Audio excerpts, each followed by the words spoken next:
Good morning class. In the last session we have done first part of the preposition, in which we have discussed about the preposition of place, preposition of time, preposition of direction. Okay. Now we are going to see about the position of preposition. What is position? What it means, where the preposition comes and occurs in the sentence. Okay, so although a preposition is usually placed before a noun or pronoun, but sometimes it comes after the word, it modifies. Okay, so every time it is not possible to put the preposition is just before the noun or the pronoun to which it is modifying. So sometimes it is used to tell about the modification of the word. So let's see some examples of those prepositions. The first example is whom. Whom are you looking for? So you see that where the for has come, for कहाँ है, एकदम last में आया है, जबकि यहाँ पर से नहीं आना चाहिए था. अब आप लोग ध्यान से देख रहे होंगे कि यहाँ पे होम जो है वो आगे दिया हुआ है, जबकि होम कहाँ किसके लिए आता है, किसी ऑब्जेक्ट के लिए आता है, और ऑब्जेक्ट को कहाँ होना चाहिए, हमेशा लास्ट में होना चाहिए. इसलिए यहाँ पे ऑब्जेक्ट तो खुद ही एक क्वेश्चन बन गया है, इसलिए यहाँ पर ऑब्जेक्ट आगे दिया हुआ है और फॉर हमेशा लास्ट में दिया हुआ है. ठीक है. नेक्स्ट एग्जांपल है आपका, which page number? Page number 106. What are you talking about? So you see in this sentence also, what is the question? Question is that what, मतलब you यहाँ पे सब्जेक्ट है और ऑब्जेक्ट ही क्वेश्चन बन गया है, मतलब ऑब्जेक्ट का ही हमें पता लगाना है, तो इसलिए ऑब्जेक्ट लास्ट में ना होकर शुरुआत में है. ठीक है, और ऑब्जेक्ट की जगह यहाँ पर आ गई है, इसलिए अगर इस सेंटेंस का आंसर बनेगा तो वो क्या बनेगा, यू आर टॉकिंग अबाउट. जो भी आपका वर्ड का आंसर होगा वो यहाँ पर लिख दिया जाएगा. तो उस वक्त मॉडिफाई किसे किया जा रहा था, मॉडिफाई उसे किया जाता था जो कि ऑब्जेक्ट था, लेकिन ऑब्जेक्ट क्योंकि हमें पता नहीं है इसलिए हमने उसे क्वेश्चनिंग वर्ड बनाकर सबसे आगे रख दिया है, और यहाँ पर अबाउट जिसको भी मॉडिफाई कर रहा था वो उसके साथ नहीं है. तो मैं यही बताना चाह रही हूँ कि कई बार ऐसा होता है कि प्रपोजिशन ज्यादातर उस वर्ड के अगल बगल आता है जिसको वो मॉडिफाई कर रहा होता है, लेकिन ऐसे कंडीशंस में प्रपोजिशन उसके पास नहीं रहता जिसे वो मॉडिफाई करता है. ठीक है, जैसे अभी ऐसे बहुत सारे एग्जाम्पल है. She is the girl you were looking for, this is the boy I was talking about, this is the cartoon that I was Poynting eight.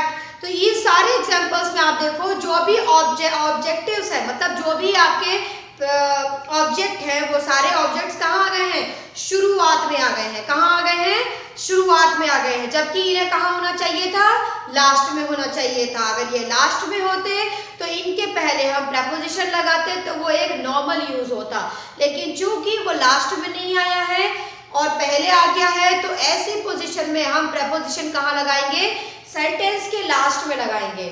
Class इतना समझ में आया, आगे बढ़ूं क्या? Yes, ma'am. ठीक है, अब आपकी एक्सरसाइज एफ है, इसी पर बेस्ड आपकी एक्सरसाइज एफ है जिसका फर्स्ट क्वेश्चन में सॉल्व करने जा रही हूँ. So the sentence is, this is the book I was referring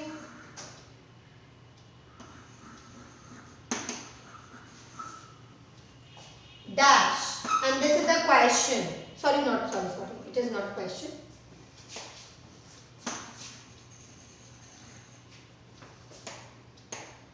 Okay, so this is, and the options are with and to. अब यहाँ पर with होगा या to होगा, यहाँ पर to होगा. कहने का मतलब है ये वही बुक है जिसके बारे में मैं तुम्हें बता रहा था या जो उसका मैं तुम्हें इशारा कर रहा था. तो यहाँ पर क्या लगेगा, जिसकी और जिसको मैं कह रहा था, मतलब टू. यहाँ पर भी जिसके साथ मैं कह रहा था नहीं, जिसको मैं कह रहा था, तो यहाँ क्या हो जाएगा, रिफरिंग टू. ठीक है. Next example, second one, what exercise में करवा दीजिए. exercise number F है. It is exercise number F. Okay. What are you looking? Okay. Dash. And the question is at and on. इसमें से चूज करना है. बताओ at होगा या on? Ma'am eight. बिल्कुल सही. क्या होगा यहाँ पर आपका at. मतलब तुम किसकी ओर देख रहे हो. अब तुम देख रहे हो किसकी ओर, मतलब कुल मिलाकर ऑब्जेक्ट ही क्वेश्चन बन गया है. तो क्वेश्चन क्योंकि ऑब्जेक्ट बन गया है तो यहाँ पर हमने उस ऑब्जेक्ट वाले क्वेश्चन को सबसे आगे व्हाट लगा दिया. ठीक है. उसके बाद हमने क्या किया, उसका जो प्रेपोजिशन है वो कहाँ आ गया, एकदम लास्ट में आ गया. ठीक है. और वहां पर हमने क्या किसके साथ लगा दिया, उसको एट के साथ लगा दिया. एट इसमें करेक्ट हो जाएगा. ठीक है. So class by this way you can complete the exercise F. Okay. Now let's go to the group preposition. Group preposition क्या होते हैं, जो फ्रेजल प्रपोजिशन होते हैं. मतलब कुछ प्रपोजिशन तो एक सिंगल वर्ड से बने होते हैं, जैसे टू, विद, फ्रॉम, फॉर. ये सारे जितने भी प्रपोजिशन है वो ये सिंगल वर्ड वाले हैं. लेकिन कुछ ऐसे प्रपोजिशन होते हैं जो ग्रुप में होते हैं. Like the examples are in spite of. This is in spite of का मतलब इसके बावजूद. in spite of का मतलब इसके बावजूद. इसके अलावा in front of. in front of का मतलब इसके सामने. instead of इसके बजाय. सबकी मीनिंग पता तो चल रही हूँ, लिखते जाओ हिंदी में. अपनी किताब में सब लोग इसकी मीनिंग लिखते जाओ. इन स्पाइट ऑफ का मतलब इस चीज के बावजूद. इन फ्रंट ऑफ इसके सामने. इंस्टेड ऑफ इसके बजाय. Due to. ड्यू टू मतलब इसके कारण. ओविंग टू इसका मतलब भी होता है इसके कारण. ऑन अकाउंट ऑफ का मतलब भी होता है इसके कारण. बाय मीन्स ऑफ मतलब इसकी वजह से. बाय मीन्स ऑफ मतलब इस तरीके से. ठीक है. नेक्स्ट है आपका ऑन बिहाफ ऑफ मतलब इसकी जगह पर. ऑन बिहाफ ऑफ मतलब इसकी जगह पर. As a result of. As a result of मतलब परिणाम स्वरूप, मतलब इसके कारण ये चीज हुई तो ये परिणाम स्वरूप होता है इसका मतलब. इन केस ऑफ मतलब इस स्थिति में. इस स्थिति में. विद रेफरेंस टू मतलब इस संबंध में. विद रेफरेंस टू मतलब इस संबंध मतलब रिगार्ड. ठीक है.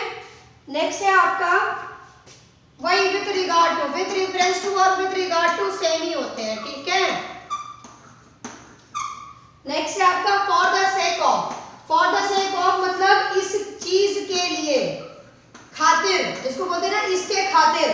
मतलब फॉर द सेक ऑफ मतलब इस चीज की वजह से. कभी कभी कहते हैं ना फॉर गॉड सेक मतलब भगवान के लिए. जैसे नहीं कहते for God sake kindly shut up, भगवान के लिए चुप हो जाओ. तो मतलब ये इस चीज के लिए, इसके खातिर. ओके. नेक्स्ट बिकॉज ऑफ इसके कारण. बिकॉज ऑफ का मतलब इसके कारण. और मेक यूज ऑफ इस चीज का यूज करने से, मतलब इस चीज का यूज करने से. So class, I have told you all the group preposition, the meanings of those group preposition. So in the same you have to put in the exercise G. Okay, so we are going to solve exercise G. Class, have you written on the meaning of all the group preposition?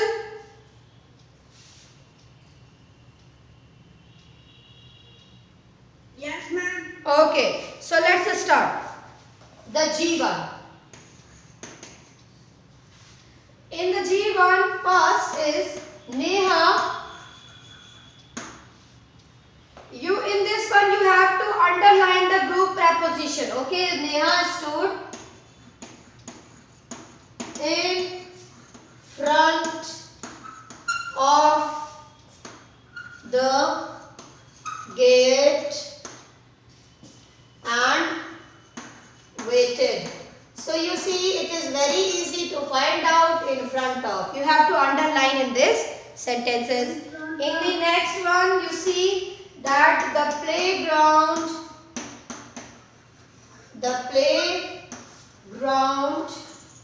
was flooded due to heavy rains. And you too. Yes. In this one, due to. In this one, due to. So you see that in this one, in this exercise, you can find out the underline the group preposition. Okay, next one, fill in the blanks with the appropriate group preposition. In the first exercise, in the H exercise, the first one is we will give you a pink dress dash a blue one.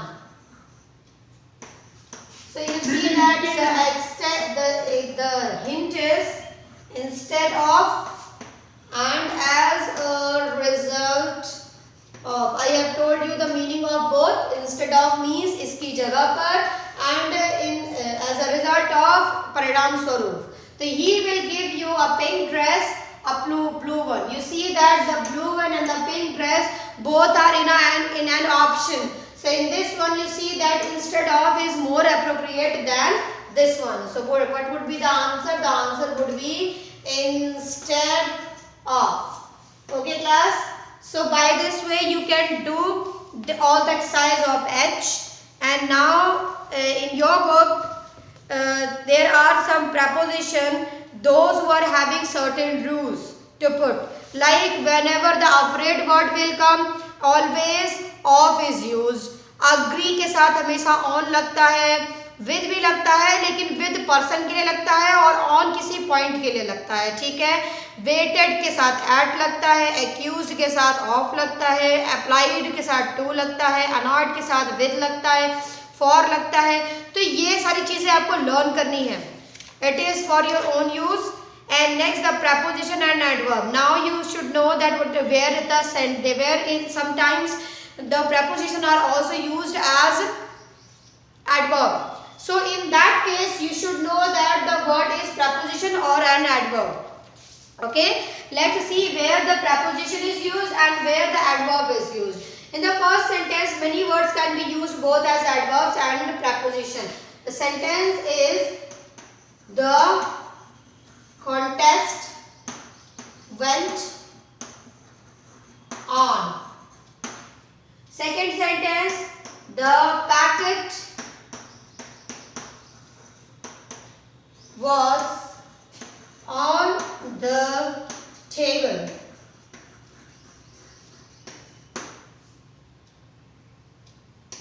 So you see in this sentence ये कह क्या रहा है कि action जो है वो चल रहा था.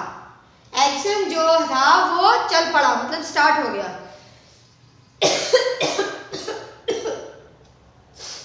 चल पड़ा मतलब चल रहा था. It was continuing. It was continued. And the packet was on the table.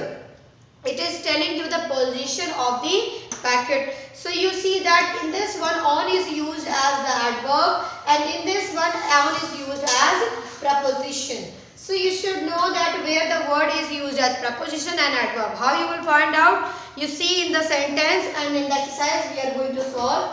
In the exercise we would understand. Okay. So the I exercise, the first question is the chair was near the table. So class, tell me with in this one the word near. Sorry, the spelling is wrong. N-E-A-R. Okay. So the near word is preposition or an adverb? Kindly tell class. And preposition. Yes, because it is modifying. Because it is modifying the noun. Because it is modifying the noun. That's why it is a preposition. If the word, listen to me carefully how you will find it. Look, when the word would modify some action, that would be adverb. And if it modify some noun, that would be preposition. Simple. Simple आपको जानना क्या है कि अगर वो किसी action को modify करेगा तो वो क्या होगा, एडवर्ब होगा. अगर वो किसी नाउन को मॉडिफाई करेगा तो वो प्रेपोजिशन होगा. ठीक है सर, समझ गए क्लास. अब हम लोग जे वाले पर चलेंगे, जे वाले को सॉल्व करेंगे. ठीक है, जे वाले में read the following passage and fill in the blanks with the appropriate preposition. So पहले वाले में दिया है the weather has been quite pleasant dash low temperatures dash in first 3 weeks of April. इसमें देखो यहाँ पर व्हेन और विद दिया है. When low temperature, when low temperature, when का यूज हम तब करते हैं जब हम किसी परिस्थिति को बताते हैं. लेकिन लो टेम्परेचर कोई परिस्थिति नहीं है, क्योंकि यहाँ पर परिस्थिति होती तो यहाँ पर एक सेंटेंस क्रिएटेड होता जो कि एक परिस्थिति बताता. लेकिन यहाँ पर क्या है, लो टेम्परेचर है जो कि एक स्थिति को नहीं बल्कि वो एक फैक्ट बता रहा है. तो यहाँ पर फैक्ट है, इसलिए यहाँ पर क्या लगेगा, विद लगेगा. जे का पहला वाला क्या होगा आपका, विद होगा. क्या होगा आपका, विद. ठीक है. And the next one low temperatures dash in the 3 weeks of अप्रैल. अभी मैंने आप लोगों को ऑन और इन में डिफरेंस बताया था. जब भी ऑन और इन टाइम के लिए यूज होंगे तो ऑन का यूज हम किसी पॉइंटेड टाइम के लिए करेंगे और इन का यूज हम किसी ड्यूरेशन के लिए करेंगे. ठीक है.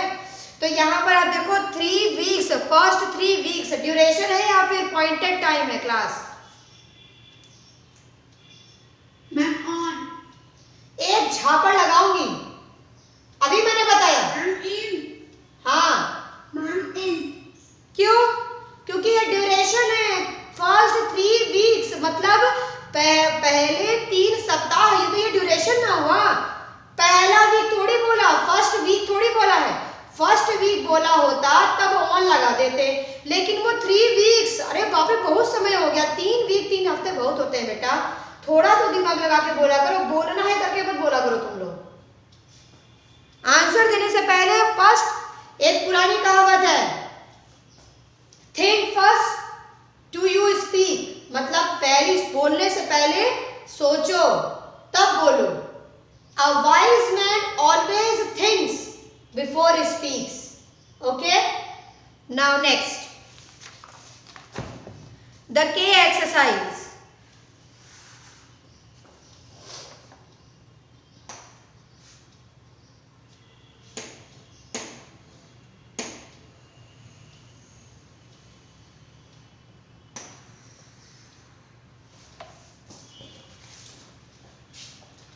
Exercise K. Again the same preposition and proposition. Class, try to solve all these exercises and I am not going to tell you the answers. Okay. In the WhatsApp class I will send you the answer of all the exercises. Okay class. Okay ma'am. I will tell you the answers of these exercises so that you can evaluate that how much you are doing correct. Okay class. Okay ma'am. Okay. So now class, as you know that 10 minutes is left. 10 minutes are left. So let's start the next chapter, that is about the conjunctions. Okay. So as you know that what is conjunction? Conjunction is the word that joins two words. Then I know what is conjunction. Better you are knowing, but you should listen first. Okay. Okay ma'am. I was telling you about the conjunction. Conjunction is the word which joins. इसका नाम ही है joiner. क्या बोलते हैं इसको हम लोग? joiner बोलते हैं. ठीक है. एक कॉमन लैंग्वेज में हम लोग क्या बोलते हैं? joining words बोलते हैं या joiner बोलते हैं. ठीक है. तो it joins words, ये दो शब्दों को आपस में जोड़ता है. sentences मतलब दो वाक्यों को आपस में जोड़ता है. and clauses, दो clauses को आपस में जोड़ता है. तुम लोगों ने clauses पढ़ा होगा. clauses कौन होते हैं? जिसमें एक subject और एक वर्ब होता है, उसे हम क्या बोलते हैं? क्लॉजेस। क्या बोलते हैं? क्लॉजेस। जैसे independent clause, subordinate clause and dependent clause. तो ये इस तरीके के क्लॉज होते हैं, ठीक है। अब हम बात करने जा रहे हैं कंजंक्शन के बारे में। तो कंजंक्शन के पहले हम एग्जांपल्स देख लेते हैं। सो सम एग्जांपल्स आर एंड, बहुत ही पॉपुलर एग्जांपल है, आप लोग जानते होंगे एंड का मतलब होता है और, ठीक है। बट एक बहुत ही पॉपुलर एग्जांपल है जिसका मतलब होता है लेकिन। उसके अलावा एज का मतलब होता है जैसे, बिकॉज, इट्स मीन क्योंकि, सो इसका मतलब होता है इसलिए, देयरफॉर का मतलब भी होता है इसलिए, अनलेस मतलब जब तक नहीं, अदरवाइज नहीं तो, अदरवाइज मतलब नहीं तो, और का मतलब या, ईदर और, या तो ये या तो वो, नीदर नॉर, ना ये, ठीक है। So class, so you see that these examples are of conjunction: and, but, as, because, so, therefore, unless, otherwise, or, either, or, neither, nor, but not only, but also. Many examples are there. First you should, yes beta, Okay, ma'am. Okay, so class, first we should know about the types of conjunction. The conjunction are of three kinds. The first kind is coordinating conjunction. First one is coordinating conjunction. And coordinating conjunction. Yes. Coordinating conjunction, इसका नाम ही है coordinator करना। क्या करना? Coordinate करना, मतलब help करना, assist करना। क्या करना? असिस्ट करना। तो जब भी हमें दो इंडिपेंडेंट क्लॉजेस को आपस में जोड़ना होता है तो हम कोऑर्डिनेटिंग कंजंक्शन का यूज करते हैं, ठीक है। क्लास आप लोगों के कोर्स में इनको डिफाइन करना नहीं है, तो मैं इन लोगों को डिफाइन नहीं करूंगी, ठीक है। मैं तुम लोगों को वर्ड बाय वर्ड सारे मीनिंग बताते जा रही हूँ और सबके यूजेस बता रही हूँ। किसके मुंह से आवाज आ रही है? Devanshu Patel, kindly mute yourself, otherwise I will remove you from the meeting.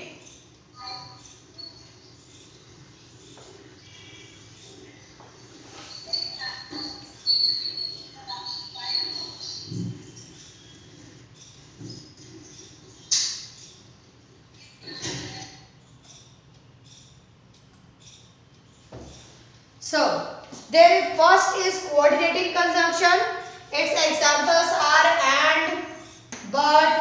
ये सिंपल होते हैं बच्चों, ठीक है। कोऑर्डिनेटिंग कंजंक्शन क्या होते हैं? सिंपल होते हैं और ये दो इंडिपेंडेंट क्लॉजेस को आपस में जोड़ते हैं। कोरिलेटिव कंजंक्शन क्या करते हैं? दो अलग अलग बातों में संबंध बताने का प्रयास करते हैं। बस मैं आप लोगों को एग्जांपल्स बता दे रही हूँ, ये आप लोगों के कोर्स में है नहीं, ठीक है। मैं बस आप लोगों को एग्जांपल बता दे रही हूँ, जैसे कि both and,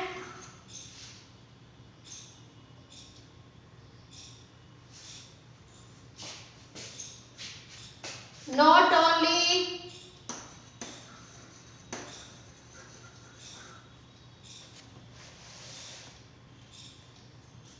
but also, either or, neither nor, ठीक है। इसे बोलते हैं हम लोग कोरिलेटिव कंजंक्शन। इसके अलावा आता है आपका सबऑर्डिनेटिंग कंजंक्शन। अब ये सबऑर्डिनेटिंग कंजंक्शन क्या होता है, हल्का सा बता दे रही हूँ। सबऑर्डिनेटिंग कंजंक्शन जो होते हैं वो क्या करते हैं, उसमें एक इंडिपेंडेंट होता है और एक डिपेंडेंट क्लॉज होता है। जैसे कि मैं कह रही हूँ कि मैं अपनी नानी के घर गया नहीं, मैं अपनी नानी के घर गया नहीं, मैं क्योंकि मैं बहुत सालों से अपनी नानी से नहीं मिला था। ठीक है, तो यहाँ पर क्या किया मैंने, एक तो सेंटेंस ये हुआ कि मैं नानी के घर गया, तो ये क्या है, ये एक इंडिपेंडेंट क्लॉज है, ये एक इंडिपेंडेंट सेंटेंस है, इसमें एक्स्ट्रा मीनिंग ऐड करने की जरूरत नहीं है। लेकिन दूसरा सेंटेंस जो है वो एक इंडिपेंडेंट क्लॉज नहीं है। उसका मतलब उसमें क्या कह रहा है, क्योंकि मैं दादी से नहीं मिला था, दादी से नहीं मिला था, ये तो क्या है, ये एक तरीके का रीजन है। क्या है, ये रीजन है, ये एक कंप्लीट सेंटेंस नहीं है, ये एक रीजन है। तो जब रीजन है तो ये क्या हो जाएगा, एक इंडिपेंडेंट हो गया। तो यहाँ पर हमने क्या बताया, सबऑर्डिनेटिंग कंजंक्शन। सबऑर्डिनेटिंग कंजंक्शन वो होते हैं जो सबऑर्डिनेट क्लॉज के लिए यूज होते हैं। कोरिलेटिव कंजंक्शन वो होते हैं जो कोऑर्डिनेटिंग क्लॉज के लिए यूज होते हैं। और आपके जो कोरिलेटिव कंजंक्शन होते हैं वो दो अलग अलग डिफरेंट सेंटेंसेस में क्या बताते हैं, संबंध बताने का प्रयास करते हैं। तो बस आपको सिर्फ इतना ही जानना है कि ये जितने भी कंजंक्शन होते हैं इनके यूजेस कहाँ कहाँ और किस प्रकार होते हैं, आपके कोर्स में सिर्फ इतना ही है। ठीक है, जैसे कि अब मैं आप लोगों को वन बाय वन सबकी मीनिंग, और मैंने आप लोगों को एंड बट इन सबकी मीनिंग पहले ही बता दी है, जिनमें से जिनकी नहीं बताई है उनका आप लोग जान लो। जैसे कि बोथ, बोथ, बोथ मीन्स क्या होता है, दोनों। बोथ का मतलब क्या होता है, दोनों। जैसे मैं कह रही हूं कि राजा और राहुल दोनों ही मेरी पार्टी में नहीं आए, तो मैं क्या सेंटेंस लिखूंगी, both Raja and Rahul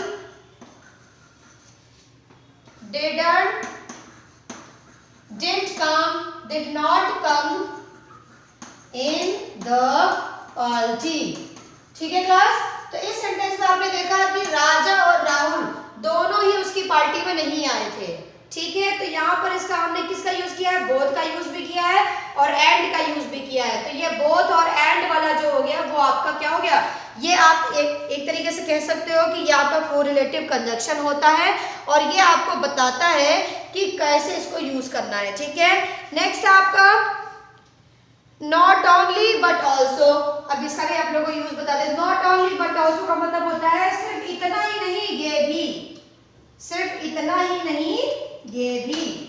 not only but also का मतलब सिर्फ इतना ही नहीं ये भी। तो जैसे सेंटेंस है आपका, Naina is not only good in maths, but also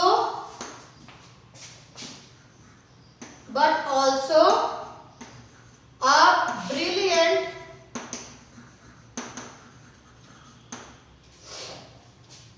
sports person। Brilliant sports person मतलब नैना सिर्फ और सिर्फ मैथमेटिक्स में ये गुड स्टूडेंट नहीं है, बल्कि वो एक ब्रिलियंट स्पोर्ट्स पर्सन भी है। तो यहाँ पर नैना के बारे में क्या पता चला हमको कि नैना जो है वो एक अच्छी मैथमेटिशियन तो है ही, उसके अलावा वो एक स्पोर्ट्स पर्सन भी है। So we are adding more and more feature to a single person. तो इस स्थिति में हम नॉट ओनली बट ऑल्सो का यूज करेंगे। इसके अलावा ईदर और, इसका यूज मैं बता दे रही हूँ, ईदर एंड और। इसका यूज हम तब करते हैं जब हमें किसी चीज को पर्टिकुलरली डिफाइन करना होता है। जैसे मैं बोलूं राजा और राहुल दोनों ही मेरे पार्टी में आए, तो मैंने क्या यूज किया था, both Raja and Rahul did not come to my party, मतलब दोनों ही मेरे पार्टी में नहीं आए। लेकिन अगर मैं कहूं कि राजा भी आया था और राहुल भी आया था, इसको मैं ऐसे भी कह सकती हूँ कि दोनों आए थे। लेकिन अगर मुझे ये कहने का मन हो कि राजा भी आया था और राहुल भी आया था, मतलब डेट इज अनएक्सपेक्टेड, हो सकता है कि ये अनएक्सपेक्टेड हो कि दोनों को साथ में आए। जैसे ये कहा जाए कि शाहरुख खान और सलमान खान दोनों ही इस मूवी में एक्टर है, वो भी इम्पोर्टेंट एक्टर है, तो ये क्या हो जाएगा, ये एक अनएक्सपेक्टेड थिंग हो गया। तो हम ये बोलेंगे ईदर सलमान खान और शाहरुख खान Yes, ma'am.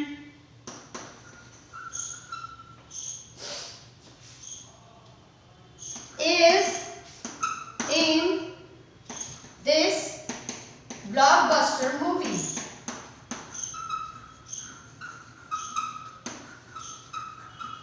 मतलब इस ब्लॉकबस्टर मूवी में सलमान खान भी है और शाहरुख खान भी है, तो हमने दोनों को अलग अलग भी बताने के लिए इधर और का यूज कर दिया। तो क्लास इतना आप लोगों को समझ में आ गया होगा, बाकी का मैं कल बताऊंगी आप लोगों को, लेकिन जाने से पहले मैंने आप लोगों को जो एक्सरसाइजेस होमवर्क दी हैं उसको आप लोग फिर से एक बार नोट कर लो। Exercises for the homework are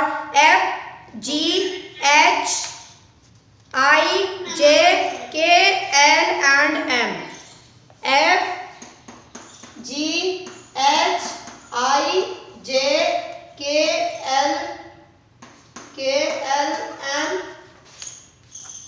Okay, so these are the exercises for the preposition. Preposition. They will start from the page number 106. Okay class, I hope you all have understood up to this. Tomorrow we'll complete conjunction also. Thank you everyone.